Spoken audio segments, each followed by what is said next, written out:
As we continue to look at these pictures, I want to bring in my guest here in the studio, Behnam Ben Taleblu, Senior Fellow at the Foundation for Defense of Democracies. And Behnam, what do you make of seeing this significant wave of strikes now, from what we understand, on cities across the Strip? Well, pleasure to be back with you in studio. It certainly is a significant attack. We're waiting for more of an unbiased battle damage assessment from the ground. That'll take a few hours.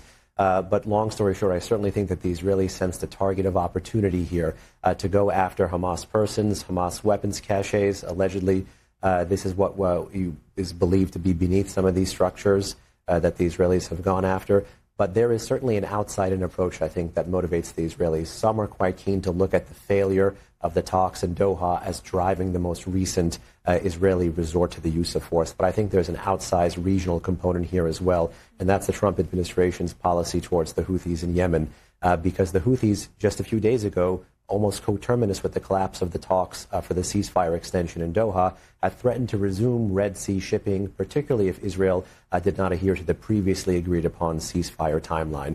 So now that the Houthis are quite literally firing on international shipping and even American naval vessels, the Israelis may have actually decided to move back in, at least militarily for now, into military operations in the Gaza Strip. Okay, we'll come to the Houthis in Yemen in a moment. I see that there is a statement that we've gotten from the Prime Minister's office that I just want to bring in from Prime Minister Benjamin Netanyahu and Defense Minister Israel Katz. They have apparently, as we're seeing here, instructed the IDF to take strong action against the Hamas terrorist organization. They're saying this follows Hamas's repeated refusal to release our hostages, as well as its rejection of all the proposals it has received from U.S. presidential envoy Steve Witkoff, to your point, and from the mediators. And it says the IDF is, at this time, attacking targets of the Hamas terrorist organization throughout the Gaza Strip in order to achieve the objectives of the war. It goes on from there to say Israel will act against Hamas with increasing military strength.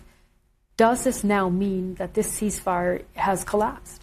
Well, most recently, news out of Israel is that schools in the area around the Gaza Strip are being canceled for Tuesday. That does indicate a high likelihood that you're going to have strikes continue into the morning, or an entirely different target package of strikes, within hours from now. So this first round may be the beginning of something else.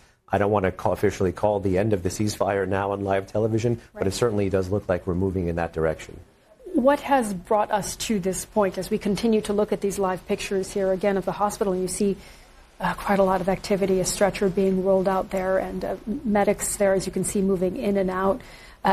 Obviously a dramatic situation. We heard from our correspondent there are fatalities, and we understand that there could be further. We're waiting for confirmation on that. But the first phase of this ceasefire did move forward, and in the last few weeks it appeared that negotiations had really become stuck. Yeah, we almost had 2 months of this phase one. And the Israelis really, within 1 month of that phase one being implemented, had been looking for something that analysts, reporters, whoever had called a phase 1.5 to extend the metrics already in phase one. Certainly the Netanyahu government back in Israel under pressure from the right as much as from the left, particularly because phase two would require the full military withdrawal from Gaza, while the Israelis were looking to come up with all sorts of new diplomatic arrangements to have phase one be extended. And Hamas really did put its foot down. That's why the diplomatic pressure by the Israelis came about. That's why the economic pressure by the Israelis came about. That's why the U.S. mediation efforts came about. And that's why I think now we saw the Israelis resort to the use of military force. We were talking about this with our correspondent, Rushdie. But what do we know about how strong Hamas is actually right now in Gaza? If we're hearing from the IDF that they are striking what they call terrorist targets of Hamas across the Strip, do we know how strong the organization is right now? Well, as you were asking that question, I had repeating in the back of my head the comments by former Secretary of State Antony Blinken about the newly recruited Hamas members that the organization was able to glean throughout the entire course of, at that point, the 15-month military operations against the Iran-backed terror group in the Gaza Strip. At the same time, however, we also know that the way the Israelis were at least able to speedily move through much of the Strip indicates that they were clearing, they were briefly holding, but they were moving on to new territory. It was very different than the way the U.S. operated, you could say, in the mid to late 2000s. In a place like Iraq, for example, where it was clear, hold, build. And then even then the U.S. had issues where it had to re-clear. So certainly Hamas is digging newer tunnels. In fact, there's the revelation from former hostages that says Hamas militants never stopped digging. So that means that the mapping networks of the underground tunnels that the Israelis have at a certain point in time is now no longer accurate, or is now no longer 100%. So what's left of Hamas is still intent on fighting this war. We are seeing, and this is just from the Reuters news agency, we should say, and of course, it's a very fluid situation, a lot of moving parts right now. We're seeing the pictures of the hospital here. We're seeing now that the AFP and Reuters, these two news agencies, are saying that a senior Hamas official has told them Israel is unilaterally ending the ceasefire agreement. So very strong words there from Hamas as we're seeing this wave of strikes across the Gaza Strip. And, we were talking about the fact that this comes at a time where there was already so much tension. Israel had cut off humanitarian aid assistance into the Gaza Strip because they wanted Hamas to agree to extending, as you were just saying, that first phase of the ceasefire agreement. The second phase was always going to be really difficult because it was about ending the war, wasn't it? But it was also about getting back the hostages. And that's where the Israelis really became frustrated with Hamas, with the refusal to look or find any alternate arrangement. And the Israelis really, again, cycling through diplomatic, economic, and then foreign, to include American mediation, that brought them to this point. Yeah, absolutely. I mean, talk a little bit, again, as we're looking at this picture. I just want to remind our viewers, in case they're joining us and looking at these live pictures, we're talking about the fact that Israeli warplanes have launched dozens of airstrikes on cities across Gaza. We've heard of explosions across the territory. There are reports of casualties. Israel has said is targeting terror targets inside the Gaza Strip. And this is the largest wave of airstrikes we've seen since the ceasefire began. The first phase of the ceasefire began in January. If we are looking at these pictures and talking about the U.S. influence, Behnam, you mentioned this is very much, of course, a factor in what we're seeing, isn't it? The fact that President Trump has come out very strongly with really strong words towards Hamas as well. Indeed, and while the U.S. may have its own plan, or the President Trump has proposed his own plan for the future of Gaza, make no mistake, I certainly think the re-upped arms deliveries that were stalled late in President Biden's term and that were kind of turned back on under President Trump actually were designed to have the U.S. Be less of a day-to-day player in the official choice for the Israelis to, again, use military force or not. I think this was quite clearly a conscious decision by the Trump administration to push away from the table and to take a much more macro region-wide approach rather than a local approach. I mean, one need only look at how much support the Trump administration has poured into, I should say, keeping the ceasefire in Lebanon. Absolutely. That's an important point to make. Again, a lot of activity in front of the Al-Aqsa Hospital right in Gaza. And we actually spoke to a doctor who was serving in Khan Yunis at the moment, a U.S. doctor who was volunteering. And he was saying how tense the situation is at the moment.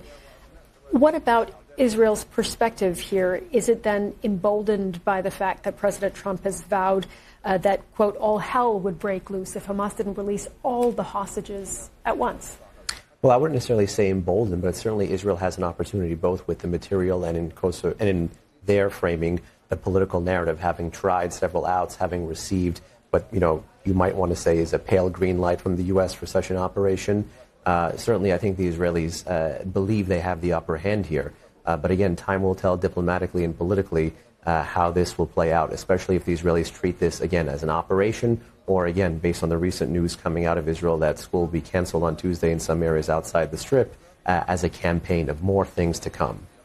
What does this mean, do you think, for the U.S. administration looking at this? Obviously, President Trump has been, this past week or two, very focused on the war in Ukraine. The focus will very much now be here, especially if strikes continue, on what is happening in Gaza.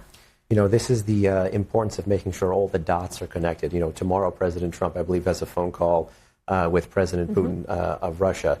While all eyes and attention will certainly be on Eastern Europe, you can't make the Middle East not an important headline issue. I think priority number one, a short-term priority for the Trump administration, was to have peace across the Eastern Mediterranean between Hezbollah and Israel, as well as between Israel and Hamas and the Gaza Strip. That seems no longer plausible today because of Hamas's intransigence on the hostage issue and because of, again, the Iran-backed threat network being willing to dangle the sword of Damocles over the Israelis. I think the Trump administration doesn't want to spend political capital on the Middle East, has pushed away from the table. Certainly the Israelis are going to be benefiting now from having both the weapon and what you could call a pale green light to resume operations at a time of their own choosing against designated terrorists. Okay, Behnam, stay here. We're going to come back and talk more about the story and also about Yemen, which we referenced a little bit earlier. Again, the breaking news, Israeli warplanes launching dozens of airstrikes across Gaza, around the world, and across the UK. This is BBC News. Let's take a look at what exactly President Trump said. He took to social media to accuse Iran of supplying the Houthis with weapons and sophisticated military equipment. He went on to say that, quote, every shot fired by the Houthis will be looked upon from this point forward as being a shot fired from the weapons and leadership of Iran, and Iran will be held responsible and suffer the consequences. And he said those consequences will be dire. Okay, let's bring in Behnam back into the conversation. Behnam, you know, we were talking a short while ago about how all of this is interconnected. Of course, the Houthis funded and supported by Iran. What do you make of seeing this wave of airstrikes from the U.S. right now on Houthi targets? Well, this is exceptionally significant, I would say, because unlike in the past 15 to 17 months, this is preemptive military action. Again, earlier this March, the Houthis again had rattled their saber, moved forward, and said that if the ceasefire in Gaza breaks down, they would again resume attacks on international shipping, particularly Israeli ships, in the Red Sea. Then the Trump administration actually used military force. The Houthis responded. The vast majority of the retaliation effort failed. The U.S. has since militarily responded. So there's been at least one full round of tit for tat between the U.S. and the Houthis in Yemen. And now the reason these strikes are so significant is they're tied with really heavy-handed political messaging from the Trump administration against the patron of the Houthis, which is in Tehran, holding that terror group liable holding that terror state liable for the attacks of that terror group. You know, the Houthis are a non-state actor, but they really have state-level military capabilities. Just to give you one point of comparison, everybody is always talking about the role of Hezbollah, Iran's most prized proxy in the Middle East. But the Houthis actually have much more advanced weapons than Hezbollah, courtesy of weapons smuggling from the Islamic Republic of Iran. The Houthis, for example, have medium-range ballistic missiles. The Houthis are the first group in world history to actually live-fire anti-ship ballistic missiles. So the Trump administration, I think, is right to connect the dots. Time will tell how the Iranians actually choose to respond. But if I had to bet right now, they're nervous. Oh, that is a really interesting point. All right, Behnam, we've run out of time, unfortunately, but thank you so much for joining us.